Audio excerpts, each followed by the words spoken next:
Hello mga kabekya, ayan, magre-ready po tayo, magagayak po tayo ng mga iluluto sa birthday ng aking biyanan.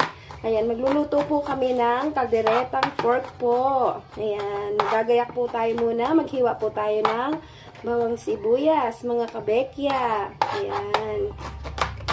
So, mga kabekya, ito, nahiwa na po ang bawang sibuyas, carrots, mga kabekya. At ang patatas, mga kabekya. At ito po ang kanyang sangkap. Kaldereta po siyang pork. Ayan, kabekya. Good morning. Isang kotse po natin ang ating, ang ating baboy. Ayan, toyo. Ayan, kalamansi. Isang kotse ng Kapampangan pag nagluluto po sila. Ayan, tomato sauce. Sangkotsa, tomato sauce po yan. Next po, ang rino.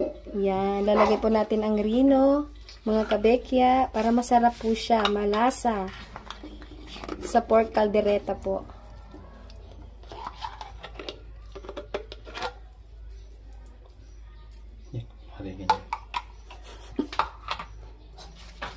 Ayan po ang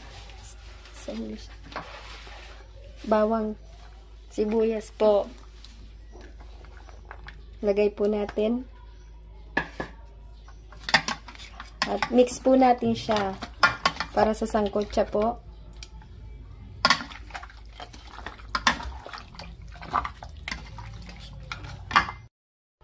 Ayan mga kabekya, tapos na natin siyang sangkotsahin.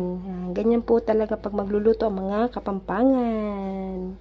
Mga kabekya, prituhin muna natin ang carrots. Prituhin muna natin siya para sa kaldereta.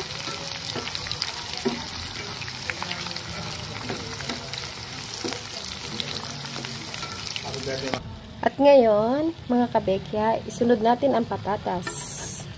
Lutuin natin. Prito natin ang patatas.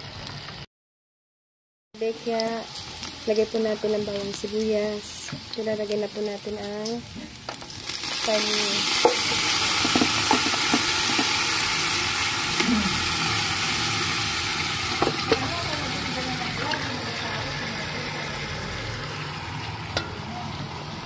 Yan, lagay na natin ang baboy, mga kabekya. Ayan, mga kabekya. Luto na ang kaldereta natin.